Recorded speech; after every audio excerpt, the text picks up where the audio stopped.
ଥରେ early morning prayer group को परिचालना करथबा समस्त ग्रुप को मोर साधुवाद ज्ञापन करे। मध्य स्थान रे अंशग्रहण करुथबा समस्त प्रमुख लोक मान को मो मोर साधुवाद श्रेष्ठ प्रेम नमस्कार ज्ञापन करे। प्रभु समस्त को अनुग्रह करंतु पुणी एपरि मिलित भाव में प्रभु से महादिन पाए प्रस्तुत हेबा पाए प्रभु से महादिन पाए उद्योगर सहित निजे प्रस्तुत हो अन्य मान को प्रस्तुत करबा पाए प्रभु आम मानकर मंगल करंतु। प्रभु का नाम धन्यवाद ताकर विविध दया सकाशु आम माने भी नष्ट होई नाउ कारण ताहांकर करुणा आम मानकर प्रति शेष होई नाय। प्रति प्रभात रे से सब नूतन अटे। मु विश्वास करे आजिर प्रभात परमेश्वर आम मानकर पाई अनेक गुड़े नूतनता नहीं करी आसी अछंते।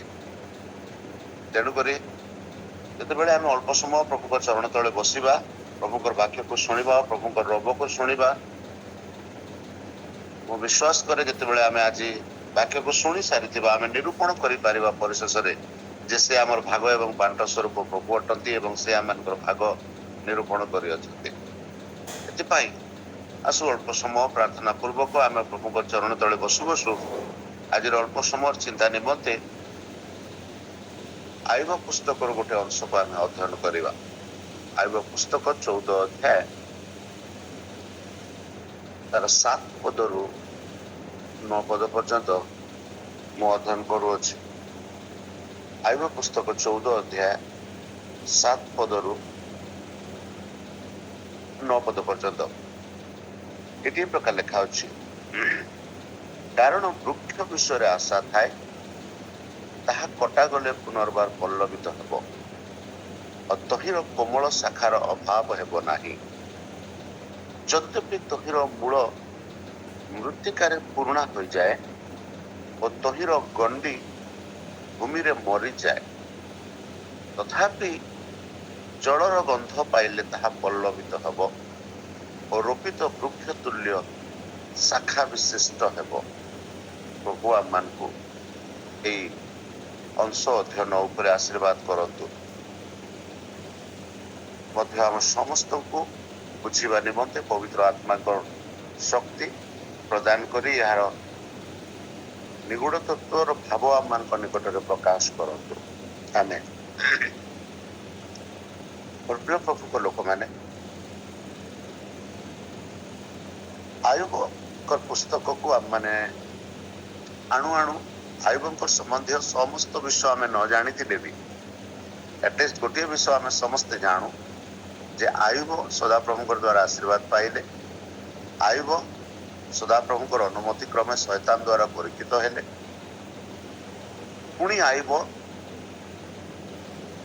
शैतान द्वारा परीक्षित हेबार समय जहाँ सब प्राप्त होते सबको हरई देवार द्वारा विचलित हेले नहीं। मात्र तांकर सांगरे थिबा लोक माने तांकर इवेन तांकर स्त्री पर्यंत तांको विचलित हेले तांको छाड़ी पळेले किंतु से प्रभु ऊपर निर्भरशील होई स्थिर रहिबार द्वारा परिशेष समस्त विश्वर द्विगुण से निमिषक मात्र रे फेरी पाइले। निमिषक मात्र प्रभु आम जानू कि प्रकार भाव से फेरी पाइले समस्त विषय। आयुब पुस्तक को जितेबाला आम अध्ययन करुअछु आयुब संबंधी अल्प विषय तो आम समस्ते जानिछु जे से सदाप्रभु अनुमति क्रमे शैतान द्वारा भयंकर भाव में परीक्षित हेले।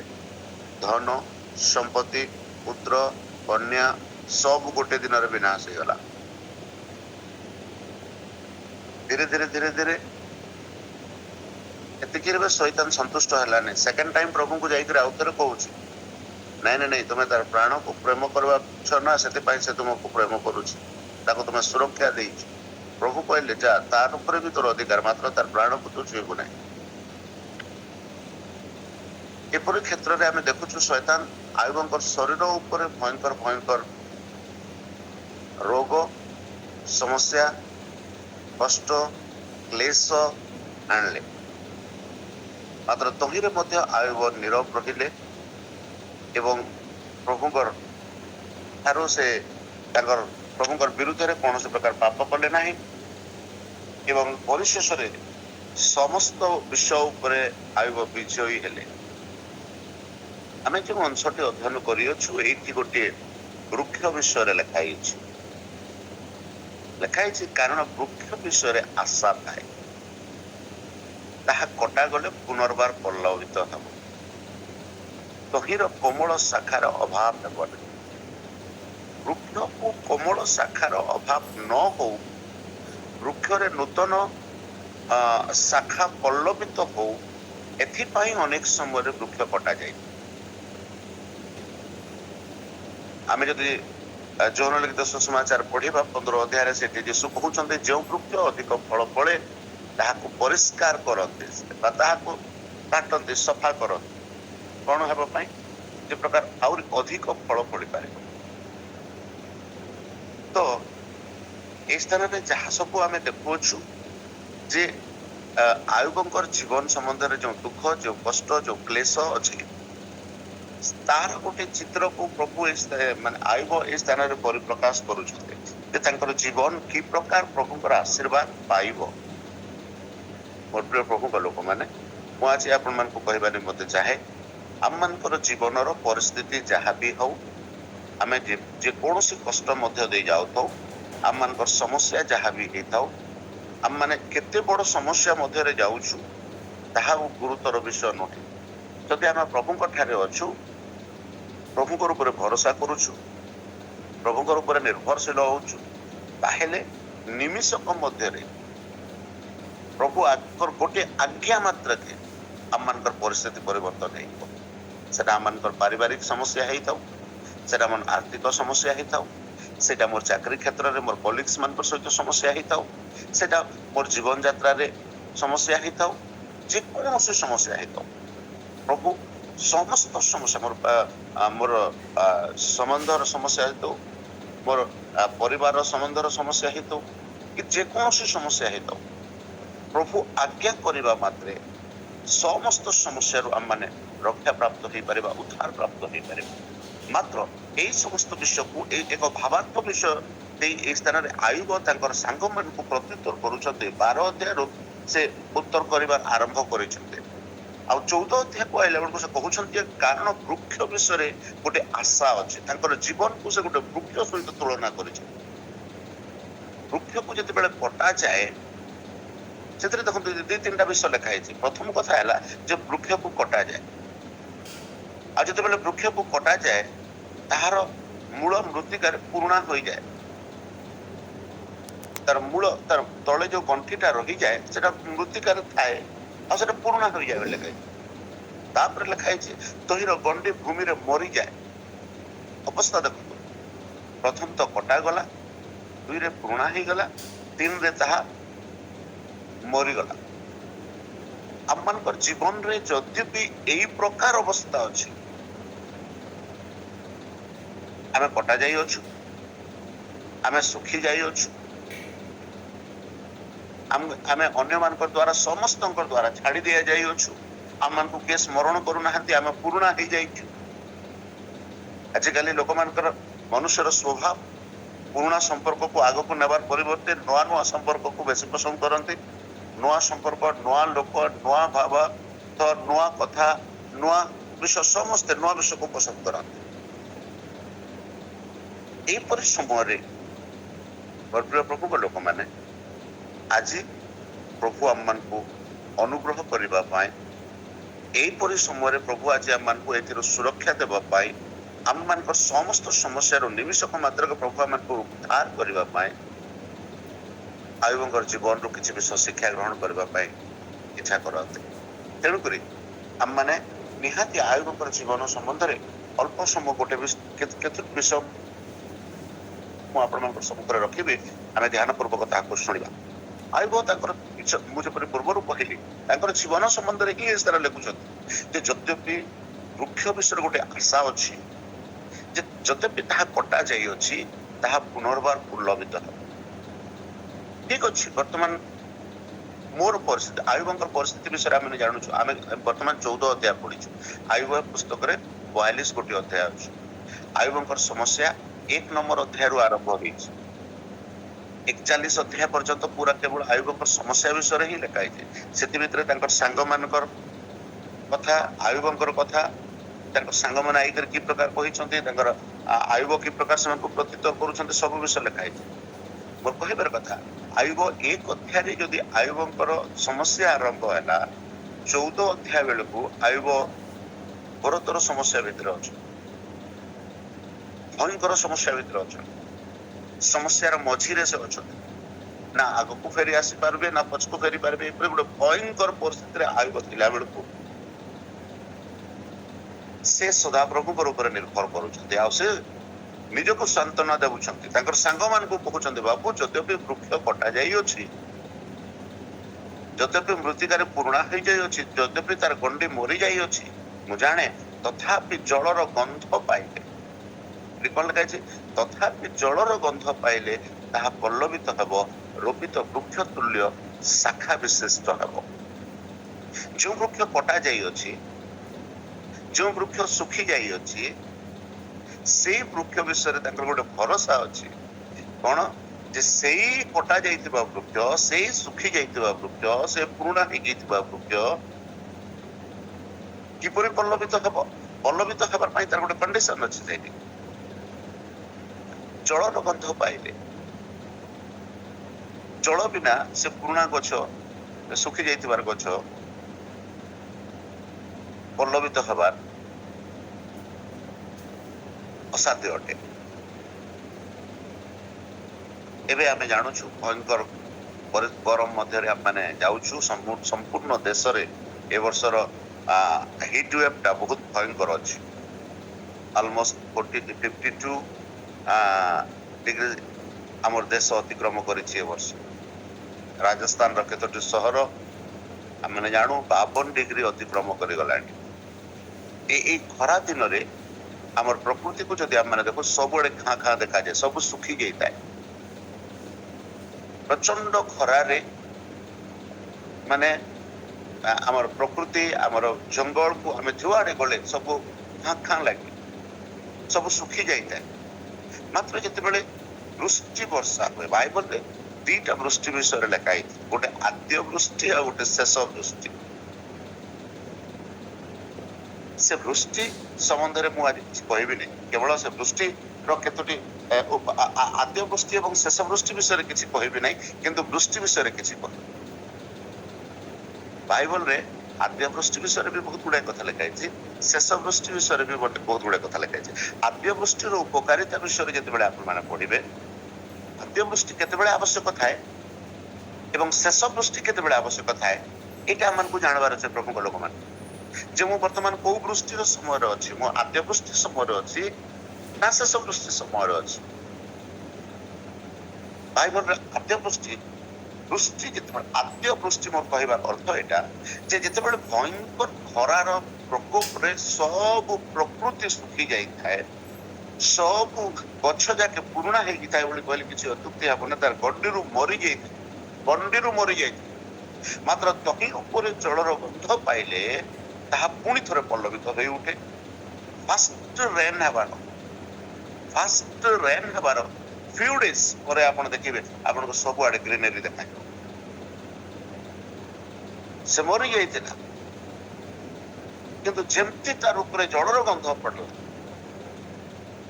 ସେ ମରି ଯାଇଥିବା ଗଣ୍ଡି ପୁନର୍ବାର ପଲ୍ଲବିତ ହଉଛି, ପୁନର୍ବାର ଫଳ ଆଉଛି, ପୁନର୍ବାର ଫୁଳ ଆଉଛି, ପୁନର୍ବାର ସେଥିରୁ ସୁଗନ୍ଧ ଆଉଛି। ଏବେ ଆମେ ଗୋଟେ ଆମ୍ବର ସିଜନ, ଏବେ ଆମେ ସମସ୍ତେ ଆମ୍ବ ସହିତ ଭଲ ଭାବରେ ପରିଚିତ ଅଟୁ। ଆମ୍ବ ଖାଇବାକୁ ମଧ୍ୟ ସମସ୍ତେ ପ୍ରାୟ ଲୋକ ପସନ୍ଦ କରନ୍ତି ଏଇ ସିଜନରେ, ସେଥିପାଇଁ ତ ତାକୁ ଫ୍ରୁଟ୍ସ ମାନଙ୍କର କିଙ୍ଗସ୍ ବୋଲି କୁହାଯାଏ। ଆମ୍ବ ଖାଇଲୁ, ତାର ଗୋଟଲିଟାକୁ ଆମେ ଟାଙ୍କୁଆଟା ଯୋଉଟା କହୁଛୁ ଆମେ ଫିଙ୍ଗିଦେଲୁ, ଶୁଖିଗଲା, ଭୟଙ୍କର ଭାବରେ ଶୁଖି ଯାଉଛି।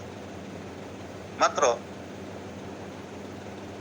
ତାର ଉପରେ ଯେତେବେଳେ ଗୋଟେ ବର୍ଷାର ଗନ୍ଧ ପଡୁଛି, ଟିକେ ବର୍ଷା ଟିକେ ତାର ଉପରେ ପଡୁଛି, କୋଉ ମାଟି ଦରକାର ନାହିଁ, କୋଉ କିଛି ଦରକାର ନାହିଁ, ଯୋଉଠି ପଡିଥିବ ସେଠି ଗୋଟେ ଗଛ ଭାବରେ ସେ ପଲ୍ଲବିତ ହେଇଯାଉଛି। ମୋର ପ୍ରିୟ ପ୍ରଭୁଙ୍କ ଲୋକମାନେ, ମୁଁ ଆଜି ଆପଣମାନଙ୍କୁ ଉତ୍ସାହିତ କରିବା ପାଇଁ ଚାହେଁ, ମତେ ଶୁଣୁଥିବାର ଆପଣମାନଙ୍କ ମଧ୍ୟରୁ ଯଦି ଆମମାନଙ୍କର ଜୀବନ ଆୟୁବଙ୍କ ପରି ସମସ୍ୟା ଭିତରେ ଅଛି, ଆଇବଙ୍କର ପରି କଷ୍ଟ ଭିତରେ ଅଛି, ଆଇବଙ୍କର ପରି କ୍ଲେଶ ଭିତରେ ଅଛି। ଇଟ୍ ମେ ବି ମୋର ସମସ୍ୟା ଆଇବଙ୍କର ପରି ହେଇ ନପାରେ, କିନ୍ତୁ ସମସ୍ୟା ଅଛି। ଇଟ୍ ମେ ବି ମୋର ଜୀବନର କଷ୍ଟ ଆଇବଙ୍କର ପରି ହେଇ ନପାରେ, ଆଇବଙ୍କର କଷ୍ଟ ହେଇଥାଇପାରେ ମୋଠୁ ଅଧିକ। ମୋର ସମ୍ପର୍କର କଷ୍ଟ ହେଇପାରୁ, ମୋର ଫାଇନାନ୍ସିଆଲ କଷ୍ଟ ହେଇପାରୁ, ମୋର ଚାକିରିରେ କଷ୍ଟ ହେଇପାରୁ, ମୋର ମାନେ ଲୋକମାନଙ୍କ ସହିତ ମୋର କଷ୍ଟ ହେଇଥାଇପାରୁ, ବିଭିନ୍ନ ପ୍ରକାର କଷ୍ଟ ଆମଙ୍କର ଜୀବନରେ ହେଇଥାଇପାରେ।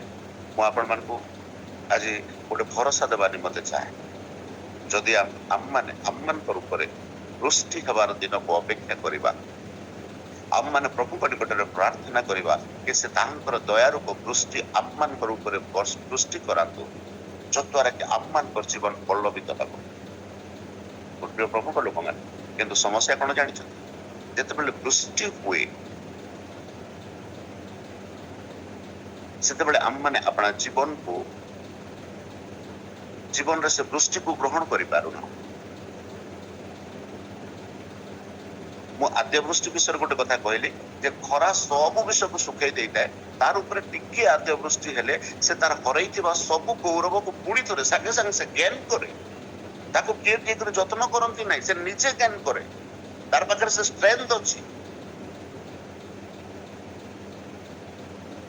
ଆଉ ଥରେ ପଲ୍ଲବିତ କରିବାର ଶକ୍ତି ତାର ପାଖରେ ଅଛି। ସେଟା ଇଟ୍ ମେ ବି ମରିଯାଇଛି, କିନ୍ତୁ ତାହାକୁ ପଲ୍ଲବିତ ହେବା ପାଇଁ ସେ ଜଳ ଦରକାର ଟିକେ ହଉଛି, ସେ ଜଳର ଗନ୍ଧ ଟିକେ ଦରକାର ହଉଛି, ସେ ଆଦ୍ୟ ବୃଷ୍ଟି ଦରକାର ହଉଛି। ଆଉ ଶେଷ ବୃଷ୍ଟି ସମୟରେ ବର୍ତ୍ତମାନ ଆମମାନେ ଅଛୁ।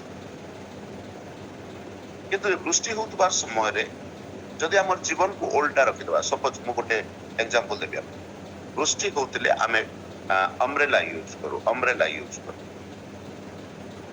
2 ଘଣ୍ଟା 3 ଘଣ୍ଟାର ଗୋଟେ ଭୟଙ୍କର ବର୍ଷା ହେଲା, ମୁଁ ଅମ୍ବ୍ରେଲା ଧରି ଗୋଟେ ରୋଡ ଉପରେ ଛିଡା ହେଇଛି। ବର୍ଷା ହେଲା ପରେ ମୁଁ ଅମ୍ବ୍ରେଲା କାଢିଲି, ଆଉ ଥରେ କଭରରେ ପୁରେଇଲି। ମୁଁ ନିଜକୁ ଦେଖୁଛି ମୁଁ ଏକଦମ ସୁଖା ଅଛି। ବୃଷ୍ଟି ହେବାର ମତେ କିଛି, ମୁଁ ଯଦି ତିକ୍ତ ହେଇନାହିଁ, ମୁଁ ଯଦି ତିନ୍ତି ନାହିଁ, ସରି ତିକ୍ତ ବୋଲଛି ମତେ କ୍ଷମା କରିବେ, ମୁଁ ଯଦି ତିନ୍ତି ନାହିଁ ବର୍ଷାରେ, ହେଲେ ସେ ବର୍ଷା ହେବାର ଲାଭ ମତେ ହେଇଛି କି? କିଛି ହେଇନି। କଣ ପାଇଁ ଲାଭ ହେଇନି? କାରଣ ମୁଁ ଗୋଟେ ଅମ୍ବ୍ରେଲା ଧରି ଦେଇଛି। ମୋର ଚତୁଃପାର୍ଶ୍ୱରେ ବର୍ଷା ହେଇଛି, କିନ୍ତୁ ମୁଁ ସେ ବର୍ଷାର କିଛି ଲାଭ ପାଇପାରି ନାହିଁ, କାରଣ ମୁଁ ଗୋଟେ ଅମ୍ବ୍ରେଲା ଧରି ଦେଇଛି। ମୋର ସମ୍ମୁଖରେ ମୁଁ ଗୋଟେ କଭର ପକେଇ ଦେଇଛି। ଆମମାନଙ୍କର ଜୀବନ ଅନେକ ସମୟରେ ସେପରି ହୁଏ। ଅନେକ ଆମେ ପ୍ରଭୁଙ୍କର ବାକ୍ୟକୁ ଶୁଣୁ, ଅନେକ ପ୍ରଭୁଙ୍କର ଦାସ ମାନଙ୍କର, ମୁଁ ପ୍ରଭୁଙ୍କ ନାମରେ ଧନ୍ୟବାଦ ଦିଏ ଆର୍ଲି ପ୍ରେୟାର ମର୍ଣ୍ଣିଂ ଗ୍ରୁପ୍ସ ପାଇଁ। ଏଭ୍ରି ଡେ ପ୍ରଭୁ ତାଙ୍କର ନୂତନ ନୂତନ ଲୋକମାନଙ୍କୁ ନୂତନ ନୂତନ ବାକ୍ୟ ଦେଇ, ନୂତନ ନୂତନ ମାନେ କଣ କହିବା ରେଭେଲେସନ ଦେଇ, ପ୍ରକାଶନ ଦେଇ ଆମମାନଙ୍କର ମଧ୍ୟକୁ ପଠଉଅଛନ୍ତି, ଆଉ ଆମେ ସେ ସବୁ ମଧ୍ୟ ଦେଇ ଯାଉଅଛୁ, ଶୁଣୁଅଛୁ। କିନ୍ତୁ କେବଳ ବାକ୍ୟର ଶ୍ରବଣକାରୀ ନ ହୁଅନ୍ତୁ, ବାକ୍ୟକୁ ଯଦି କେବଳ ଆମେ ଶ୍ରବଣ କରିବା ଏବଂ ଆମମାନଙ୍କର ଜୀବନରେ କିଛି ଆପ୍ଲାଏ କରିପାରିବା ନାହିଁ, ଆମମାନଙ୍କର ମଧ୍ୟରେ ଥିବା ମୁଁ କଣ କହିବି ସେ ମହାନ ପୋଟେନ୍ସିଆଲକୁ ଯଦି ଆମେ ବାହାର କରିପାରିବା ନାହିଁ, ଆମମାନଙ୍କର ପାଇଁ ବାକ୍ୟ ଶୁଣିବାର କିଛି ଲାଭଦାୟକ ହେବ ନାହିଁ। ତେଣୁକରି ମୋର ପ୍ରିୟ ମାନେ, ମୁଁ ପ୍ରାର୍ଥନା କରେ ପ୍ରଭୁ କରନ୍ତୁ ଏ ଶୁଣା ଯାଉଥିବା ବାକ୍ୟ ଆମମାନଙ୍କର ଜୀବନରେ ଶବ୍ଦ ଗୁଣରେ ଫଳ ଅଙ୍କୁରିତ କରୁ, ମୋର ଦେନ୍ ତାଠୁ ଅଧିକ ଅଙ୍କୁରିତ କରୁ। ସେଥିପାଇଁ ଆସୁ ଆମମାନଙ୍କର ଜୀବନ କିପରି ଆମେ ଅଙ୍କୁରିତ କରିବା, ତାର ସମ୍ବନ୍ଧରେ କେତୋଟି ବାକ୍ୟକୁ ଆମେ ଶୁଣିବା। ମୁଁ କହିଲି ବୃଷ୍ଟି ସମ୍ବନ୍ଧରେ କେତୋଟି କଥା ମୁଁ କହିବି। ମୁଁ 3-4ଟା କଥା କହିବି ଏବଂ ମୁଁ ସମାପ୍ତ କରିବି। 4 ପ୍ରକାର ବୃଷ୍ଟି ବିଷୟରେ ବାଇବଲ ଲେଖା ହେଇଛି। ଅନେକ ବୃଷ୍ଟି ବିଷୟରେ ଲେଖା ହେଇଛି, ମୁଁ 4 ପ୍ରକାର ବୃଷ୍ଟି ବିଷୟରେ କହିବି। ପ୍ରଥମ, କି ଜଣେ ମତେ ପଢିବାରେ ଯଦି ସାହାଯ୍ୟ କରିପାରିବେ ବହୁତ ଭଲ ହେବ। ପ୍ରେରିତ ପୁସ୍ତକ ତାର 2 ଅଧ୍ୟାୟ 17 ପଦ ଟିକେ ପଢିବେ।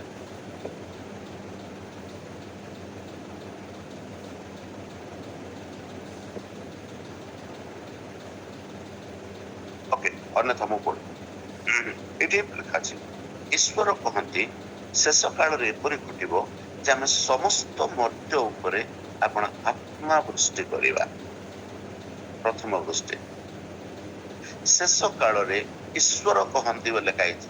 ଏଟା କୋଉ ମନୁଷ୍ୟର କଥା ନୁହେଁ, ଏଟା ମୋର କଥା ନୁହେଁ, ଏଟା ପାଳକ ଆଶିଷର କଥା ନୁହେଁ, ଏଟା ଈଶ୍ୱରଙ୍କର କଥା।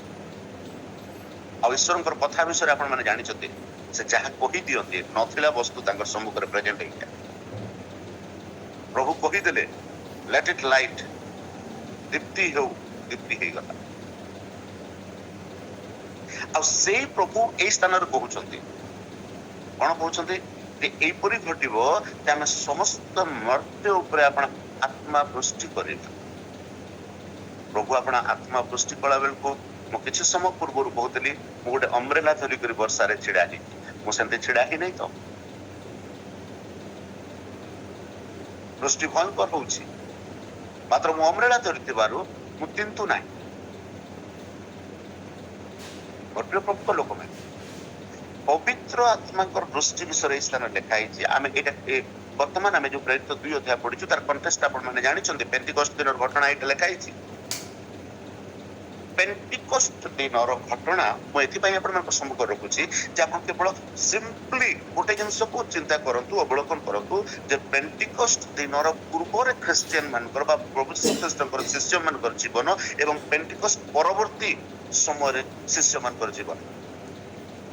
ପୂର୍ବବର୍ତ୍ତୀ ଜୀବନ ଏମାନଙ୍କର ଏତେ ଭୟଙ୍କର ଥିଲା ଯେ ଯୀଶୁ ଏମାନଙ୍କୁ ଯେତେ ଇନସିଷ୍ଟ କଲେ, ଯୀଶୁ ଏମାନଙ୍କର ପାଇଁ ଯେତିକି ମିରାକଲ୍ସ କଲେ, ଯୀଶୁ ଏମାନଙ୍କର ପାଇଁ ଯେତେ ମହାନ କାର୍ଯ୍ୟ କଲେ, ଇଭେନ୍ ଦୋ ଯୀଶୁଙ୍କୁ ଏମାନେ ଏଲିୟଙ୍କ ସହିତ, ମୂଷାଙ୍କ ସହିତ, ପିତାଙ୍କ ସହିତ କଥା ହେବାର ଦେଖିଲେ, ଏମାନଙ୍କ ସମ୍ମୁଖରେ ପିତା ଏମାନଙ୍କର ଯୀଶୁଙ୍କର ପ୍ରଶଂସା କଲେ ତାହା ଶୁଣିଲେ, ଏମାନେ ଏଲିୟଙ୍କ ସହିତ କଥୋପକଥନ କରିବାର ଦେଖିଲେ, ମୂଷାଙ୍କ ସହିତ କଥୋପକଥନ କରିବାର ଦେଖିଲେ, ଷ୍ଟିଲ୍ ଦେନ୍ ଶିଷ୍ୟ ମାନଙ୍କର ଭିତରେ କିଛି ଚେଞ୍ଜେସ୍ ନାହିଁ। ଯୀଶୁ କୃଷାର୍ପିତ ହେଲେ, ସେମାନେ ତାଙ୍କର ପୁରୁଣା କାମକୁ ପଳାଇଗଲେ। ବଟ୍ ଯେତେବେଳେ ସେମାନେ ପବିତ୍ର ଆତ୍ମା ପେଣ୍ଟିକଷ୍ଟ ଦିବସରେ ପବିତ୍ର ଆତ୍ମା ପାଇଲେ, ସେମାନଙ୍କ ପାଖରେ କିଏ ଭବିଷ୍ୟତ ବକ୍ତା ନଥିଲା, ସେମାନଙ୍କୁ କିଏ ଶିକ୍ଷା ଦେଇ ନଥିଲା, ସେମାନେ କୋଉ ଥିଓଲୋଜି ଟ୍ରେନିଂ ଯାଇ ନଥିଲେ। ପିତରଙ୍କର ବିଷୟରେ ଲେଖାଯାଏ ଯେ ସେ ଅଶିକ୍ଷିତ ଜଣେ ଲୋକ ଥିଲେ, କେବେ ସ୍କୁଲ ଯାଇ ନଥିଲେ। ମାତ୍ର ସେଇ ଲୋକ ଏଇ ସ୍ଥାନରେ କହୁଛନ୍ତି ଯେ ଈଶ୍ୱର କହନ୍ତି ଶେଷ କାଳରେ ଏଇଟା ଜୋଏଲ ଭବିଷ୍ୟତ ଯେଉଁ ଭାବବାଣୀ କରିଥିଲେ ସେ ଭାବବାଣୀର ପୂର୍ଣ୍ଣତା ବୋଲିକରି ସେ ଗୋଟେ ପ୍ରଚାର କରୁଛନ୍ତି। ତାଙ୍କର ପ୍ରଥମ ମେସେଜରେ ସେ ଗୋଟେ ବାଇବଲର ରେଫରେନ୍ସ ହେଇତ ମୁଁ ଜାଣିନି ପିତର କେତେ ବାଇବଲ ପଢୁଥିଲେ, ବଟ୍ ଆଇ ଲାଇକ୍ ହିମ୍। ବାଇବଲର ପିତରଙ୍କ କ୍ୟାରେକ୍ଟର ମତେ ସବୁବେଳେ ସ୍ପର୍ଶ କରେ। ସେଥିପାଇଁ ମୁଁ ଗୋଟେ ଥର ଆର୍ଲି ମର୍ଣ୍ଣିଂ ପ୍ରେୟାର ଗ୍ରୁପରେ ପିତରଙ୍କର ଚରିତ୍ର ବିଷୟରେ ପ୍ରଚାର କରିଥିଲି। ପିତର ଗୋଟେ ଲୋକ ଯେ ଗୋଟେ ସ୍ତ୍ରୀ ଲୋକ ସମାନରେ ପ୍ରଭୁଙ୍କୁ ଯେ ଡିନାଏ କରିଦଉଥିଲା। ଯୀଶୁଙ୍କର କୃଷାର୍ପିତ ସମୟରେ ଯେତେବେଳେ ତାଙ୍କୁ ଧରି ଦେଲେ ଯୀଶୁକୁ, ସେ ତାଙ୍କର ପଛରେ ପଛରେ ଯିବା ପାଇଁ ସାହସ କଲାନି, ଦୂରରେ ଦୂରରେ ଯାଉଥିଲା। ବଟ୍ ଯେତେବେଳେ ସେ ପବିତ୍ର ଆତ୍ମା ପ୍ରାପ୍ତ ହେଲେ ତାଙ୍କର ଲାଇଫଷ୍ଟାଇଲ ପରିବର୍ତ୍ତନ ହେଇଗଲା। 3 ଅଧ୍ୟାୟ 4 ଅଧ୍ୟାୟକୁ ଆପଣ ମାନେ ଅଧ୍ୟୟନ କରନ୍ତୁ। ଯାଜକ ମାନେ, ରାଜା ମାନେ ପିତରକୁ ଡାକୁଛନ୍ତି, ବାଡଉଛନ୍ତି, ପିଟୁଛନ୍ତି, କାରାଗାରରେ ନିକ୍ଷେପ କରୁଛନ୍ତି, ମାତ୍ର ସେ କହୁଛନ୍ତି ହେ ମନୁଷ୍ୟ ମାନେ, ତୁମମାନଙ୍କର ଆଜ୍ଞା ପାଳନ କରିବାର ଅପେକ୍ଷା ଈଶ୍ୱରଙ୍କର ଆଜ୍ଞା ପାଳନ କରିବା ମୋ ନିମନ୍ତେ ଉତ୍ତମ ଅଟେ ବୋଲି। ପ୍ରଭୁଙ୍କ ଲୋକମାନେ, ତାହେଲେ ଏ ପବିତ୍ର ଆତ୍ମା କଣ ଅଛି? ପବିତ୍ର ଆତ୍ମାଙ୍କର ଦ୍ଵାରା କଣ ପିତରଙ୍କର ପରିବର୍ତ୍ତନ ହେଲା, ଶିଷ୍ୟମାନଙ୍କର ଜୀବନ ପରିବର୍ତ୍ତନ ହେଲା। ପବିତ୍ର ଆତ୍ମା ବର୍ତ୍ତମାନ ମଣ୍ଡଳୀ ମାନଙ୍କରେ ସବୁଠାରୁ ଗୋଟେ କଣ୍ଟ୍ରୋଭର୍ସିଆଲ ଜିନିଷ, କିନ୍ତୁ ମତେ ଟ୍ରଷ୍ଟ ଦ ୱାର୍ଡ ଅଫ ଗଡ୍, ଈଶ୍ୱରଙ୍କର ବାକ୍ୟକୁ ବିଶ୍ୱାସ କରନ୍ତୁ। ଈଶ୍ୱରଙ୍କର ବାକ୍ୟ କେବେ ହେଲେ କଣ୍ଟ୍ରୋଭର୍ସିଆଲ ନୁହେଁ। ଈଶ୍ୱରଙ୍କର ବାକ୍ୟ ଆମମାନଙ୍କୁ ବଳ ପ୍ରଦାନ କରିବା ପାଇଁ, ଆମମାନଙ୍କର ଜୀବନକୁ ପରିବର୍ତ୍ତନ କରିବା ପାଇଁ। ପିତରଙ୍କ କଥା ଛାଡନ୍ତୁ, ସମସ୍ତ ଶିଷ୍ୟମାନଙ୍କ ବିଷୟରେ ଦେଖନ୍ତୁ। ଶିଷ୍ୟମାନେ ଯେ ଯାଏ ପବିତ୍ର ଆତ୍ମା ପ୍ରାପ୍ତ ହେଇନଥିଲେ, ସେମାନେ ସେ ଯାଏ ଗୋଟେ ପାର୍ଟିକୁଲାର ସ୍ଥାନରେ ଥିଲେ, ଜେରୁସାଲେମରେ କେବଳ ଥିଲେ, ଲୁଚି କରିଥିଲେ। ମାତ୍ର ଯେତେବେଳେ ସେମାନେ ପବିତ୍ର ଆତ୍ମା ପ୍ରାପ୍ତ ହେଲେ, ଜେରୁସାଲେମ, ଜିହୁଦିଆ, ସାମରିଆ, ପୃଥିବୀର ପ୍ରାନ୍ତ ପର୍ଯ୍ୟନ୍ତ, ଇଭେନ୍ ଦୋ ଭାରତକୁ ବି ଜଣେ ପଳେଇ ଆସିଲେ, ଜୀବନ ଦେଲେ। ଯେ ଗୋଟେ ଦିନ କହୁଥିଲେ, ଯୀଶୁ କହିଲା ବେଳକୁ ଚାଲ ଆମେ ଏଇ ପଥ ଦେଇ ଯିବା ବେଳକୁ ସେ କହିଲେ ହଁ ଏବେ ଆମେ ଚାଲ ମରିବା ପାଇଁ ଯିବା ଯୀଶୁଙ୍କ ସାଙ୍ଗରେ ବୋଲି କହିଲେ। ସେ ଥୋମା ଆମର ଦେଶକୁ ଆଇଲେ ଏବଂ ଆପଣଙ୍କର ବହୁମୂଲ୍ୟ ପ୍ରାଣ ଦେଲେ। ପିତର ରୋମରେ ପ୍ରାଣ ଦଣ୍ଡ ଦିଆଗଲା। ଯେତେବେଳେ ପିତରଙ୍କୁ ପ୍ରାଣ ଦଣ୍ଡ ଦିଆଗଲା, ପିତରଙ୍କୁ ବି କ୍ରୁଶରେ, ଯେହେତୁ ରୋମରେ ସେ ଦଣ୍ଡ ପାଇଲେ, ରୋମିଓ ମାନଙ୍କର ସେ ସମୟର ପ୍ରଥା ଥିଲା କୃଷାର୍ପିତ କରିବାର ଲୋକମାନଙ୍କୁ। ଦଣ୍ଡ କୃଷରେ ଦେବା ଦ୍ୱାରା ପିତରଙ୍କୁ ଯେତେବେଳେ କୃଷରେ ଦଣ୍ଡ ଦିଆଯିବାର ବୋଲି ଜାଣିଲେ ପିତର ସେ ସମୟର ଶାସକ ମାନଙ୍କୁ ଅନୁରୋଧ କଲେ ଯେ ମୋର ପ୍ରଭୁ ଏପରି କୃଷରେ ମୃତ୍ୟୁବରଣ କରିଛନ୍ତି, ମୋର ଯୋଗ୍ୟତା ନାହିଁ କୃଷରେ ଏପରି ମରିବା ପାଇଁ, ମତେ ଓଲଟା କୃଷରେ ଲଗେଇ ଦିଅନ୍ତୁ। ଏତେ ବଳ କୋଉଠି ପାଇଲେ? କାରଣ ତାଙ୍କର ଉପରେ ପବିତ୍ର ଆତ୍ମାଙ୍କର ଦୃଷ୍ଟି ହେଇଥିଲା। ପ୍ରିୟ ମାନେ, ଶେଷ କାଳରେ ପ୍ରଭୁ ସମସ୍ତଙ୍କର ଉପରେ, ସମସ୍ତ ମର୍ତ୍ତ୍ୟ ଉପରେ ବୋଲି ଲେଖା ହେଇଛି। ଆପଣ ଆତ୍ମା ବୃଷ୍ଟି କରିବେ, ସେଥିରେ ତୁମମାନଙ୍କର ପୁତ୍ର କନ୍ୟା ମାନେ ଭାବବାଣୀ କହିବେ, ତୁମମାନଙ୍କର ଯୁବା ମାନେ ଦର୍ଶନ ପାଇବେ, ପୁଣି ତୁମମାନଙ୍କର ପ୍ରାଚୀନ ମାନେ ସ୍ୱପ୍ନ ଦେଖିବେ। ସେଇଠୁ ପିକ୍ଚର ବା ସିନେରିଓ ଚେଞ୍ଜ ହେବ। ସେଇଠୁ ଆମମାନଙ୍କର ଜୀବନ ଯାତ୍ରା ବଦଳିବ। ମାତ୍ର ଯେ ଯାଏ ପବିତ୍ର ଆତ୍ମାଙ୍କର ବୃଷ୍ଟି ଆମମାନଙ୍କର ପ୍ରତି ହେଇନାହିଁ, ସେ ଯାଏ ଆମମାନେ ଶକ୍ତି ପ୍ରାପ୍ତ ହେଇପାରିବା ନାହିଁ। For what? For witnessing Christ. ଯୀଶୁଙ୍କର ସାକ୍ଷୀ ହେବା ପାଇଁ ଆମମାନେ ଶକ୍ତି ପ୍ରାପ୍ତ ହେଇପାରିବା ନାହିଁ। ଏଥିରେ ବହୁତ ଗୁଡେ ବିଷୟ ଅଛି, ମୁଁ ବହୁତ ଆଗକୁ ଯାଇପାରିବି, କିନ୍ତୁ ଏଟାକୁ ଏଇଠି ରଖୁଛି। 2 ନମ୍ବର ବୃଷ୍ଟି ବିଷୟରେ ଟିକେ ମୁଁ ଆପଣଙ୍କୁ କହିବି। 2 ନମ୍ବର ବୃଷ୍ଟି ବିଷୟରେ ଆପଣମାନେ ଜାଣିବେ, ମଳାଖୀ ପୁସ୍ତକରେ ଲେଖା ହେଇଛି, ତାର 3 ଅଧ୍ୟାୟ 10 ପଦରେ ଲେଖା ହେଇଛି। ମଳାଖୀ ପୁସ୍ତକ ଯଦି ଆପଣମାନେ ମତେ ଟିକେ ସାହାଯ୍ୟ, ଓକେ, ମଳାଖୀ ପୁସ୍ତକ ତାର 3 ଅଧ୍ୟାୟ 10 ପଦରେ ଲେଖା ହେଇଛି।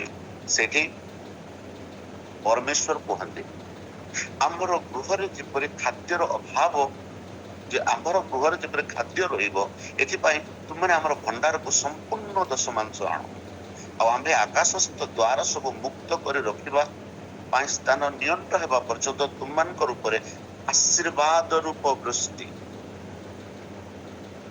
ବର୍ଷାଇବା କି ନାହିଁ, ଏତତ୍ ବିଷୟରେ ଆମର ପରୀକ୍ଷା ନିଅ। ଏଟା ବାଇବଲର ଗୋଟେ ସ୍ଥାନ ମାତ୍ର ଅଟେ ଯୋଉଠି ପ୍ରଭୁ ଅନୁମତି ଦଉଛନ୍ତି ଯେ ତୁମେ ମୋର ପରୀକ୍ଷା କରି ଦେଖ ବୋଲି। କଣ କରିବା ପାଇଁ? ଯେ ଆମମାନଙ୍କର ଉପରେ ପ୍ରଭୁ ଆଶୀର୍ବାଦର ବୃଷ୍ଟି କରୁଛନ୍ତି କି ନାହିଁ।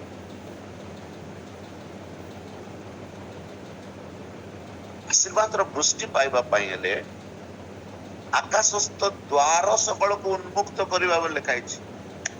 ପ୍ରଭୁ କଣ କରିବେ? ଆମର ପାଇଁ ଆକାଶର ଦ୍ୱାରକୁ ଉନ୍ମୁକ୍ତ କରିବେ। Can you imagine? କେବେ ଆପଣଙ୍କର ଜୀବନରେ ଆକାଶର ଦ୍ୱାର ଉନ୍ମୁକ୍ତ ହେବାର ଅନୁଭବ କରିଛନ୍ତି କି? ଯୋଉମାନେ, ସରି ଟୁ ସେ ଦିସ୍, ଆପଣ ଜ୍ଞାନରେ, ଯୋଉମାନେ ଆପଣ ଚାକିରିରେ ନିର୍ଭର କରନ୍ତି, ବେତନରେ ନିର୍ଭର କରନ୍ତି, ଏଟା ସେମାନଙ୍କର ପାଇଁ କଷ୍ଟ, ଏ ସ୍ୱାଦକୁ ପ୍ରାପ୍ତ ହେବାଟା। ଭଲ, ଚାକିରି କରି ସେ ସ୍ୱାଦ ପାଇପାରିବେନି ମୁଁ କହୁନାହିଁ, ଚାକିରି କରି ସେ ସ୍ୱାଦ ନିହାତି ପାଇପାରିବେ। ସେଥିପାଇଁ ତ ଏଟା ଲେଖା ହେଇଛି, ସେଥିପାଇଁ ତ ଏଟା ଲେଖା ହେଇଛି ଯେ ତୁମର ଉପରେ ଆଶୀର୍ବାଦର ବୃଷ୍ଟି ପ୍ରଭୁ କରିବା ପାଇଁ, ଆମମାନଙ୍କର ଉପରେ ପ୍ରଭୁ ଆଶୀର୍ବାଦର ବୃଷ୍ଟି କରିବା ପାଇଁ ଚାହାନ୍ତି, କିନ୍ତୁ ସେଥିରେ ଗୋଟେ କଣ୍ଡିସନ ଅଛି। କଣ୍ଡିସନଟା କଣ? ଯେ ସମ୍ପୂର୍ଣ୍ଣ ଦଶମାଂଶ ଆମେ ପ୍ରଭୁଙ୍କର ଗୃହକୁ ଆଣିବା।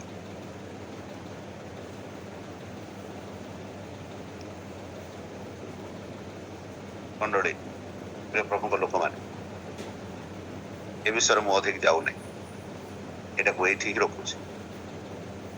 ମୁଁ ବିଶ୍ୱାସ କରେ ଆମମାନେ ଏଥିପ୍ରତି ବିଶ୍ୱସ୍ତ ଅଟୁ।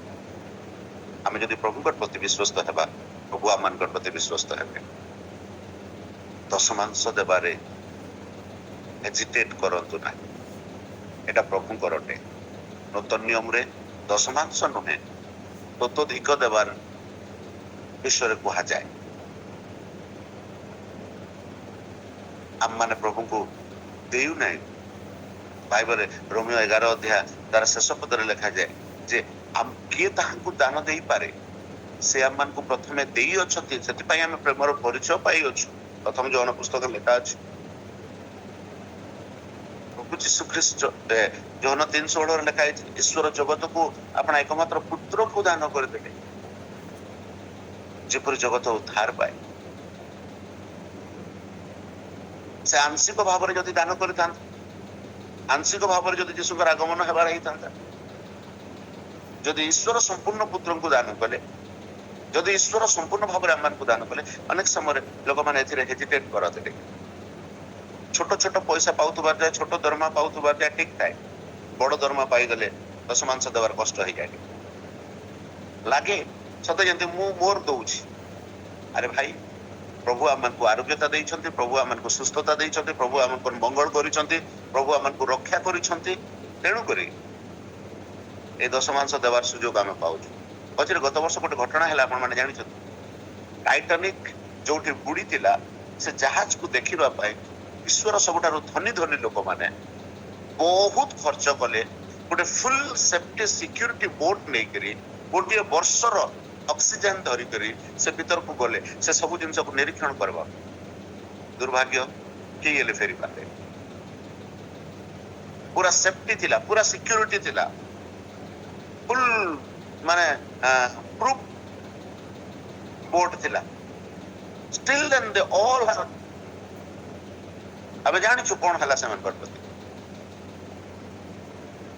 मोर प्रिय प्रभु को लोक माने प्रभु को आशीर्वाद पाइबा पाई गेले प्रभु प्रति विश्वस्त को से आम मान आशीर्वाद द्वार को उन्मुक्त करेंगे 3 नंबर कथा मु कहबे मत किए जन पढ़ी देबे होस्य पुस्तक 10 पद बा 10 पर्वर 12 पद होस्य पुस्तक 10 पर्वर 12 पद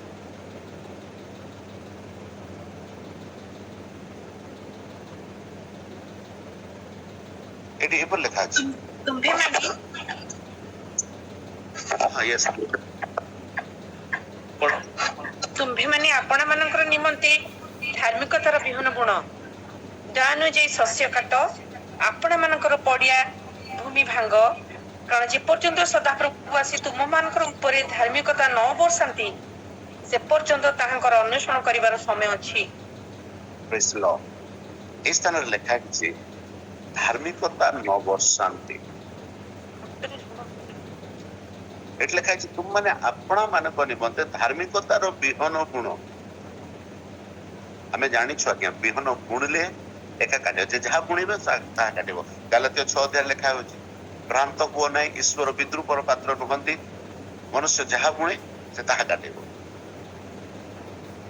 आमे धान बुणी करी गहम काटबो बोले हबो नै कि गहम बुणी करी सोरस काटबो बोले हबो नै मु जहा बुणीछि ताही काटिबे एटा डिपेंड करे मु जेतेबेले विचार सिंहासन सम्मुख रे छिडा हेबी मु कोन बुणीछि मोर काटबार समय सेठी आरंभ हो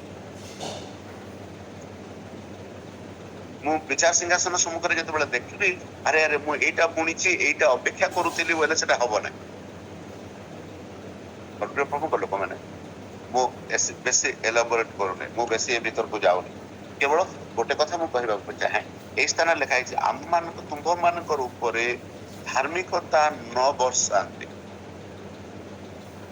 एटा को जदि हमें हिंदी बाइबल रे पढिबा हिंदी बाइबल रे एटा ए प्रकार लिखा अछि 10 अध्याय 11 पद को जदि हम माने पढिबा सॉरी 12 पद एटी प्रकार लिखा है अपने लिए धर्म का बीज बो तब करुणा के अनुसार खेत काटने पाओगे अपनी बढ़ती भूमि को जोतो देखो अभी यहोवा के पीछे हो लेने का समय है कि वह आए और तुम्हारे ऊपर उद्धार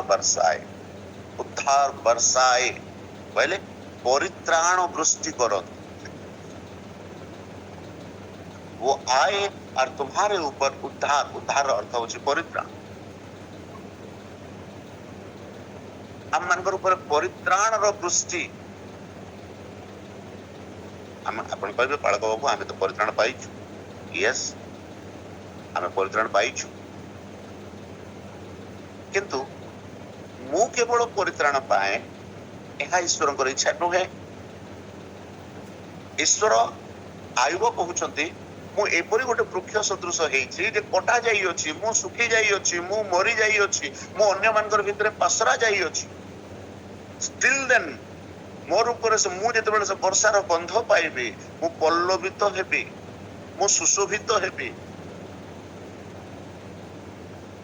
मोटारू आउरी अनेक शाखा बाहरिबो प्रत्येक शाखा फल उत्पन्न करिवो सेति तो प्रभु आमन को आह्वान करिसथि मु जणे प्रार्थना कली मु जणे सहभागिता पाइली मु जणे प्रभु सहित उत्तम संपर्क रहिली मु तो मोर स्वर्ग को जाउछि मते दुनिया नरक को गले मोर कोन लाभ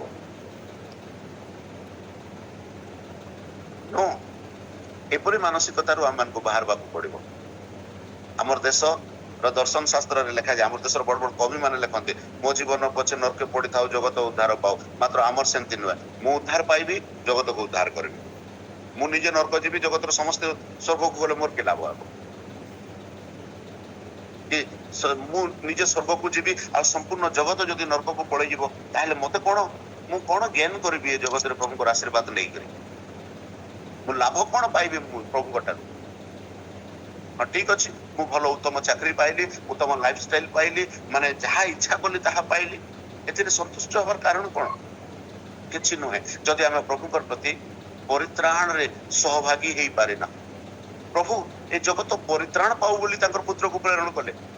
मु जणे जगत रे नुहे, जगत रे अनेक लोक अछंती आ समस्त जे प्रकार परित्राण पांतु एहा मत चिंता करिवार अछि, एथिरे अंशी मते हेबार अछि।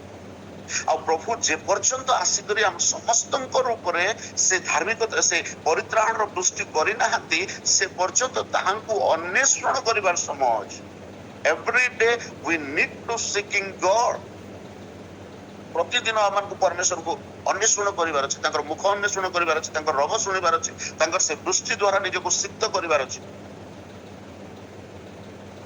मु किपरि आशीर्वाद पाइबा, आशीर्वाद तीन प्रकार गोटे दृष्टि विषय कहि आ गोटे कथा कहिकर मु समाप्त कर। आमोस पुस्तक रे लिखा जाय अछि 8 अध्याय 11 पद रे, सेठी गोटे अलगा प्रकार दृष्टि विषय लिखा अछि। दृष्टि विषय लिखा हैनी, दृष्टि हेले आशीर्वाद मिले, किंतु सेठी गोटे अलगा कथा लिखा अछि। मु टिके आपन को सेठी के नेबा पाई चाहि कि सेठी समाप्त करबा पाई मु इच्छा करबी। आमोस पुस्तक तार 8 अध्याय 11 पद के जणे जदि पाई छथि मते टिके साहाय्य करबे।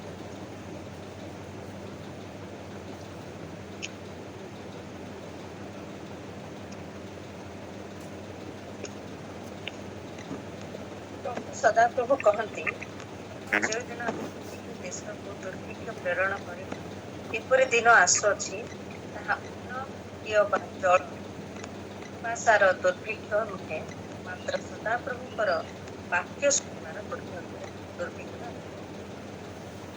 ओके, थैंक यू प्रभु आशीर्वाद करो। एठी मोर सब्जेक्ट रो गोटे उल्टा विषय लिखा अछि। मु दृष्टि विषय कहूछि, मात्र एठी दुर्भिक्ष विषय लिखा अछि। हेले मु एठी काहे कि समाप्त करबा ପାଇଁ इच्छा कली, एथि पई मु एठी समाप्त करबा ପାଇଁ इच्छा कली कारण बाइबल हम मानकु सचेतन कराए। आमे जदि मिस्र देश को जीवा, आदि पुस्तक को अध्ययन करिबा, फारो राजा गोटे स्वप्न देखले जे मिस्र देश रे दुर्भिक्ष हबार पूर्व गोटे 7 वर्षर सुभिक्ष हेतिला। 7 वर्ष एते प्रचुर फसल संग्रह हेतिला, एते प्रचुर फसल उत्पादन हेतिला जे मिस्र रे रखबा पई बहुत गुड़ाए नुआ नुआ सब माने ये स्टोरेज सब करबा खोलिबा को पड़िथिला। अब फारो राजा बोले ए सब काम आमे जोसेफ को ही देबा, ए ही ताकर ज्ञान रे ताको कंट्रोल करि पारे। आ जोसेफ सेटा को वेल मैनेज कले, किंतु गोटे दुर्भिक्ष आइबार पूर्वर सुभिक्ष थाए। आज प्रतिदिन नुआ नुआ पालक आउछन्ते, प्रति प्रभात रे गोटे नुआ पालक वाक्य प्रचार करूछन्ते समस्तंकर घरे। अच्छा 10 वर्ष पूर्व को पळे जांतो, 10-15 वर्ष पूर्व को पळे जांतो, हमर घरे केतोटी बाइबल थिला, आज केतरा बाइबल अछि। आमे घरे जदि 5 लोक अछु, 5टा लैंग्वेज रो बाइबल थिबो। आज मु आपनक सामने रे बसछि, हिंदी बाइबल रखिछि, इंग्लिश बाइबल रखिछि, ओडिया बाइबल रखिछि।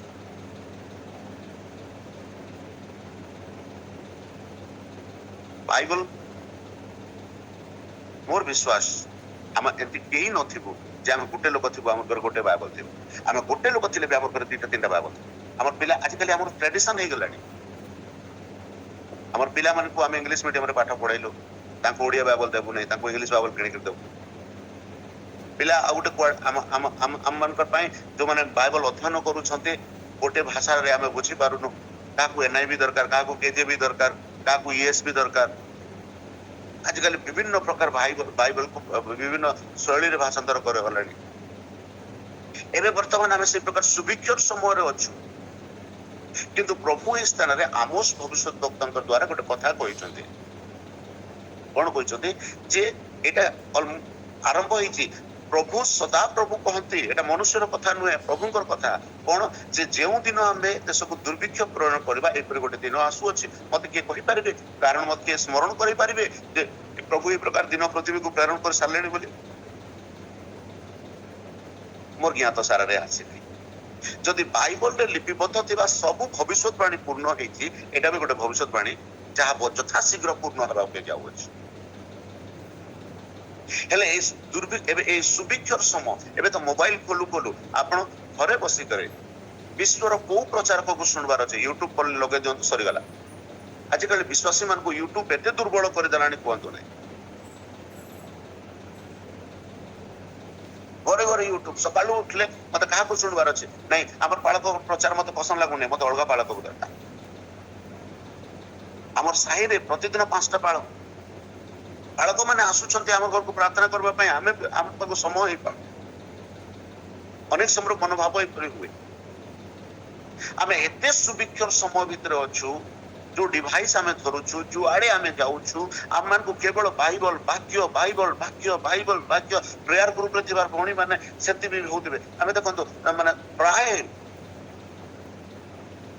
ସମୟରେ ପ୍ରଭୁଙ୍କର ବାକ୍ୟ ଶୁଣିବାର ଅବସର ପ୍ରଭୁ ଆମମାନଙ୍କୁ ଦେଇଅଛନ୍ତି। ଏହା ଉତ୍ତମ ଅଟେ। ଶୁଣନ୍ତୁ, ବୃଷ୍ଟି ବିଷୟରେ ଗୋଟେ କଥା ଲେଖା ଯାଇଛି ଯେଶାୟା ପୁସ୍ତକରେ, ଯେ ପରମେଶ୍ୱର ଯେତେବେଳେ ବୃଷ୍ଟି କରାନ୍ତି, ତାହା ସେମିତି ଫେରିଯାଏ ନାହିଁ।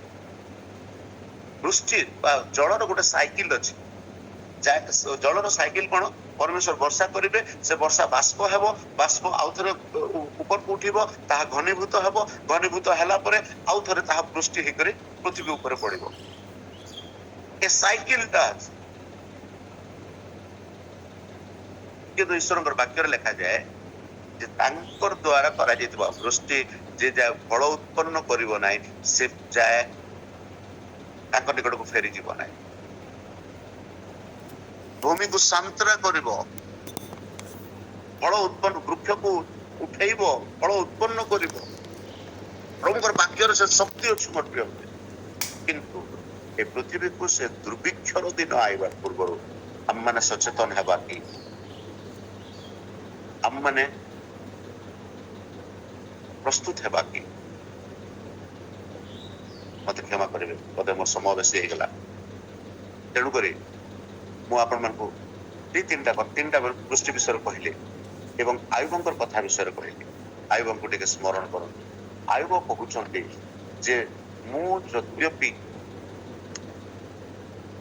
ବୃକ୍ଷ ବିଷୟରେ ଗୋଟେ ଆଶା ଥାଏ, ତାହା କଟାଗଲେ ପୁନର୍ବାର ତାହା ପଲ୍ଲବିତ ହେବ। ଆପଣ କୋଉ ପ୍ରକାର ସମସ୍ୟାରେ ଅଛନ୍ତି ମୁଁ ଜାଣିନି, ମାତ୍ର ଆଜି ପ୍ରଭୁଙ୍କର ବାକ୍ୟ ଆପଣଙ୍କୁ କୁହେ, ଆପଣଙ୍କର ପଲ୍ଲବିତ ହେବାର ସମୟ ଅଛି। ନିରାଶ ହୁଅନ୍ତୁ ନାହିଁ, ଆପଣ ପଲ୍ଲବିତ ହେବେ। ଆପଣ ଜଳର ଗନ୍ଧ ପାଇଲେ ତାହା ପଲ୍ଲବିତ ହେବ। ରୋପିତ ବୃକ୍ଷ ତୁଲ୍ୟ ଶାଖା ବିଶିଷ୍ଟ ଆପଣ ମାନେ ହେବେ। ପ୍ରଭୁ କରନ୍ତୁ ଆମେ ସମସ୍ତେ ସେ ପଲ୍ଲବିତ ରୋପିତ ଶାଖା ତୁଲ୍ୟ ବା ରୋପିତ ବୃକ୍ଷ ତୁଲ୍ୟ ଶାଖା ବିଶିଷ୍ଟ ବୃକ୍ଷ ତୁଲ୍ୟ ଆମେ ହଉ ଏବଂ ପ୍ରଭୁଙ୍କ ଠାରେ ଆନନ୍ଦ କରୁ। ଆଉ ଥରେ ଦେଇଥିବା ଏ ସୁନ୍ଦର ଅବସର ପାଇଁ ଆପଣମାନଙ୍କୁ ଧନ୍ୟବାଦ। ମତେ ଶୁଣିଥିବାରୁ, ସମୟ ଦେଇଥିବାରୁ ଆପଣମାନଙ୍କୁ ସମସ୍ତଙ୍କୁ ଧନ୍ୟବାଦ। ପ୍ରଭୁ ସମସ୍ତଙ୍କୁ ଆଶୀର୍ବାଦ କରନ୍ତୁ। ଆମେ ସମସ୍ତେ ମିଳିତ ହୋଇ ଗୋଟେ ପଲ୍ଲବିତ ବୃକ୍ଷ ସଦୃଶ ପ୍ରଭୁଙ୍କ ସହିତ ବୃଦ୍ଧି ପାଉ। ଆମେନ୍।